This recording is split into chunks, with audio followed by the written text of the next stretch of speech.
প্রথমে দলগত ধর্ষণ, এরপর ঘটনা ধামাচাপা দিতে বাবার কাছ থেকে ছিনিয়ে নেওয়া হলো নির্যাতিতাকে।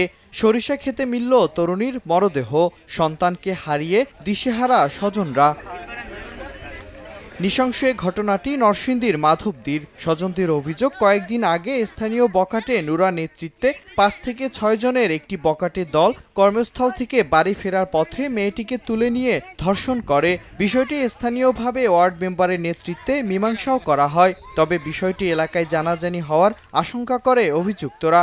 বুধবার বিকালে বাবা আশরাফ হোসেন মেয়েটিকে নিয়ে খালার বাড়িতে রেখে আসতে যাচ্ছিলেন। পথে বড়ইতলা এলাকায় নুরার নেতৃত্বে কয়েকজন মিলে বাবার কাছ থেকে মেয়েকে ছিনিয়ে নেয়। পরে পরিবারের লোকজন বিভিন্ন জায়গায় খোঁজাখুঁজি করেও মেয়ের সন্ধান পাননি। বৃহস্পতিবার সকালে একই এলাকার সরিষা ক্ষেত থেকে গলায় ওড়না পেঁচানো অবস্থায় তার মরদেহ উদ্ধার করা হয়। তিনজনে মেয়েরা তুইলা খুব ভালো, তিনজন গেছে এদিকে আর তিনজন গেছে এদিকে। আর আব্বারে ছুরি ধরাইয়া এবারে মাইয়া নিয়ে গেছে। যতটুকু বুঝতে পারলাম এটা ধর্ষণ করে মারা হয়েছে। পুলিশ বলছে জড়িতদের আইনের আওতায় আনা হবে।